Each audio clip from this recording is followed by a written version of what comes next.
The tectonic plates of African geopolitics are shifting beneath our feet, and the reverberations are being felt from the Pentagon to the Élysée Palace. What we're witnessing across the Sahel isn't merely another chapter in Africa's complex political evolution, it's the potential unraveling of 2 decades of carefully orchestrated Western military hegemony on the continent. The question that keeps Washington strategists awake at night is no longer whether Africom will maintain its stranglehold on West Africa, but rather how quickly that grip is loosening. For those who've followed the intricate chess game of African sovereignty movements, the current moment feels both inevitable and revolutionary. The United States Africa Command, established in 2008 under the Bush administration, was conceived as America's answer to China's growing economic influence and what Pentagon officials euphemistically termed regional instability.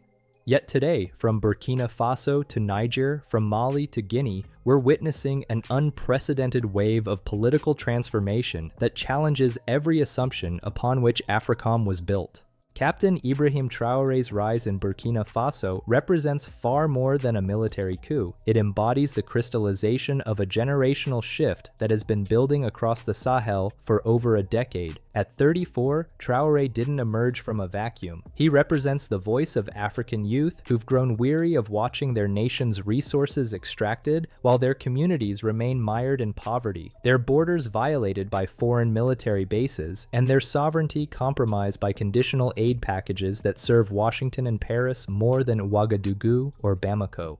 The genius of Traoré's approach lies not in his military prowess alone, but in his sophisticated understanding of 21st century geopolitics. While Western media attempts to frame him within tired colonial narratives of the strongman archetype, Traoré has demonstrated a nuanced comprehension of multipolar diplomacy that would impress seasoned international relations scholars. His pivot toward Russia, his engagement with China, and his embrace of regional partnerships represent strategic calculations born from African agency, not desperate reactionism. Consider the economic dimensions of this transformation. For decades, Africom justified its presence through the narrative of counterterrorism, yet terrorist incidents in the Sahel have increased exponentially since its establishment. The French military intervention in Mali in 2013, ostensibly launched to combat extremism, coincided with French uranium giant Arreva's renewed mining concessions in Niger. This isn't conspiracy theorizing, it's pattern recognition. The same economic extraction mechanisms that defined colonial relationships have simply been rebranded under the banners of security cooperation and development assistance. Traoré's government has begun auditing foreign mining contracts with the kind of forensic precision that makes boardrooms in Toronto and London nervous. When he announced the suspension of certain French mining operations, citing environmental concerns and unfair revenue-sharing agreements, he wasn't acting impulsively. He was implementing the kind of resource nationalism that economist Michael Hudson has long advocated for developing nations seeking genuine sovereignty.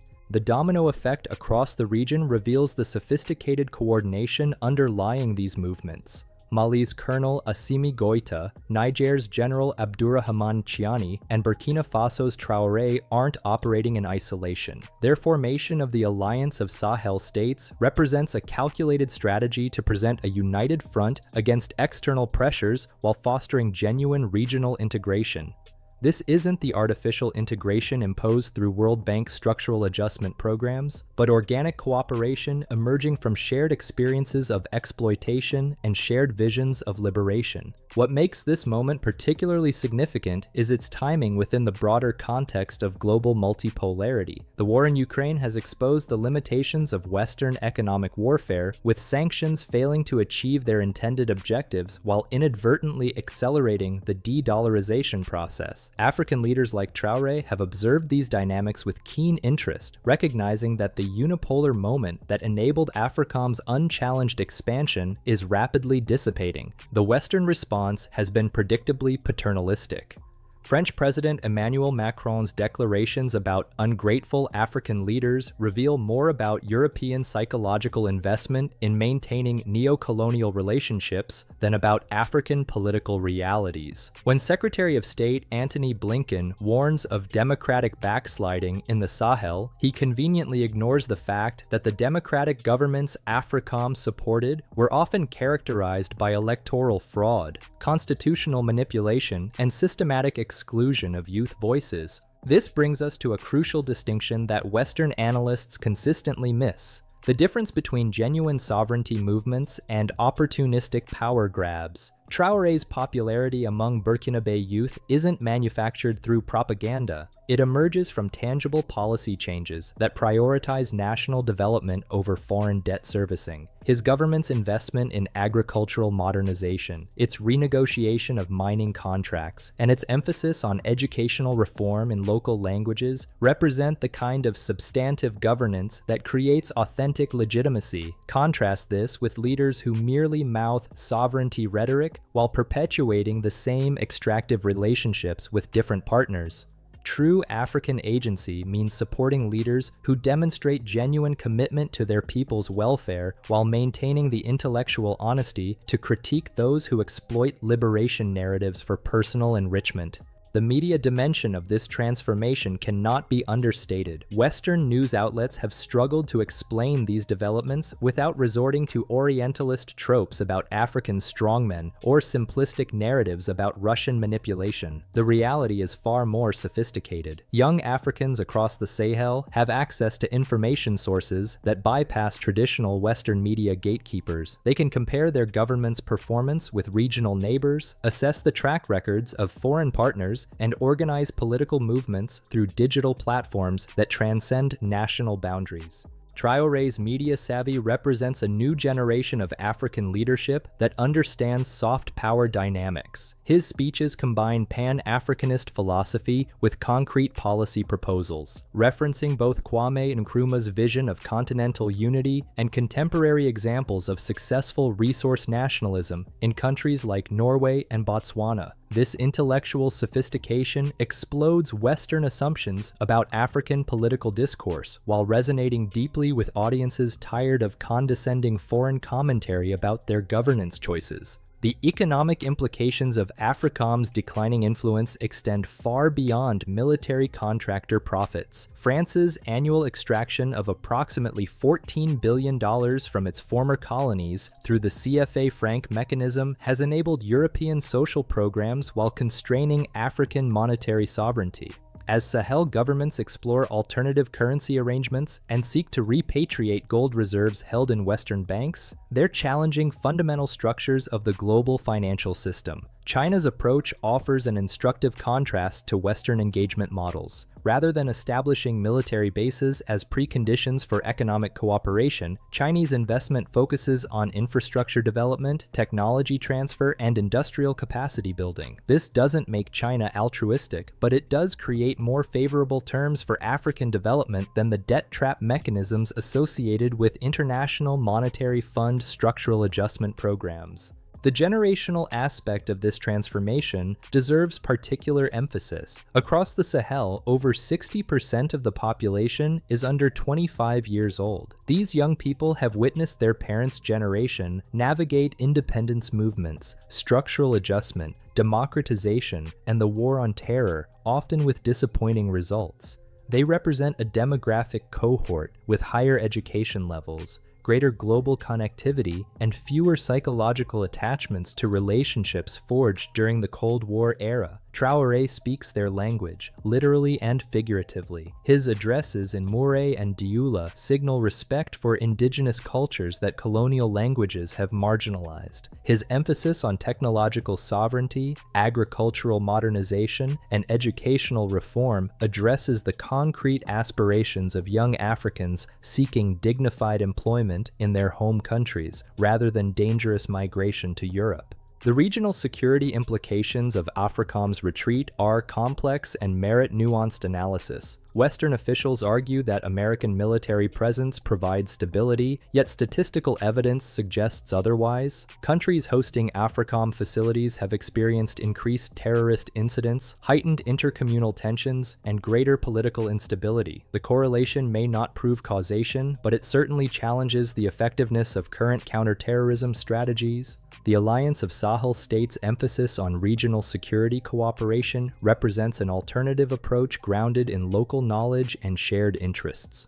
Rather than relying on drone strikes conducted by operators in Nevada, these governments are investing in community-based conflict resolution, addressing root causes of extremism through economic development, and building security forces accountable to their own populations rather than foreign commanders. This doesn't romanticize the security challenges facing the region. Terrorist groups have indeed exploited political transitions to expand their operations. However, the response requires understanding that sustainable security emerges from legitimate governance, economic opportunity, and social cohesion, not from military occupation disguised as partnership. The Pan-African dimensions of these developments extend beyond the Sahel. South Africa's diplomatic support for the Alliance of Sahel States, Kenya's criticism of Western double standards in international law, and Nigeria's increasing assertiveness in regional affairs suggest broader continental alignment around sovereignty principles. The African Union's tepid response to these political transitions reflects institutional capture by Western donors, but grassroots Pan-African organizations have been far more supportive. Women's perspectives on these transformations deserve greater attention.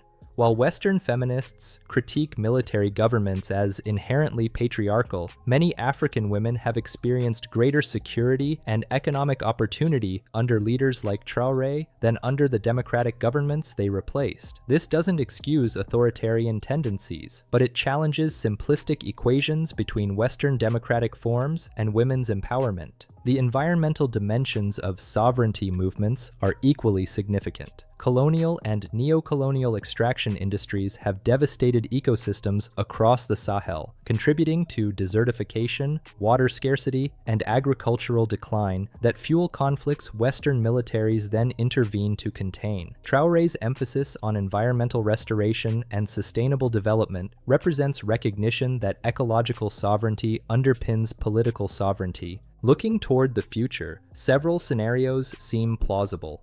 The most optimistic involves successful regional integration, leading to genuine democratic governance that combines popular participation with effective service delivery.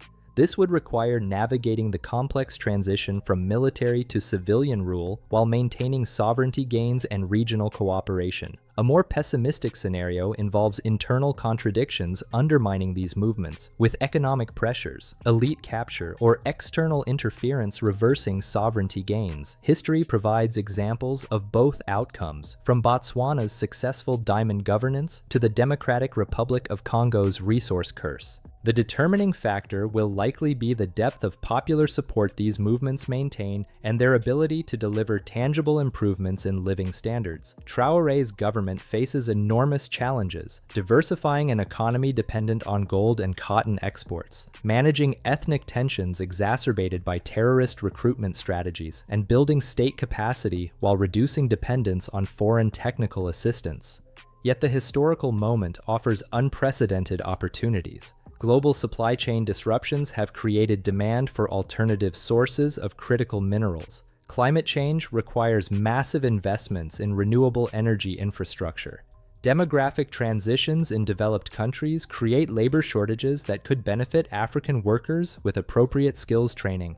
The key question isn't whether these sovereignty movements will face obstacles. They certainly will. The question is whether they can build sufficient institutional capacity, maintain popular legitimacy, and forge effective partnerships to overcome those obstacles while preserving the gains they've achieved. For those of us who believe in African agency and potential, this moment demands both celebration and vigilance. We should celebrate leaders like Traoré, who demonstrate genuine commitment to their people's welfare and continental unity. We should support policies that prioritize African development over foreign expansion extraction. We should amplify African voices in global media while challenging Orientalist narratives that reduce complex political transformations to simple power struggles. Simultaneously, we must maintain the intellectual honesty to critique leaders who exploit sovereignty rhetoric for personal enrichment or who oppress their own populations. African agency includes the agency to hold African leaders accountable, to demand transparency and good governance,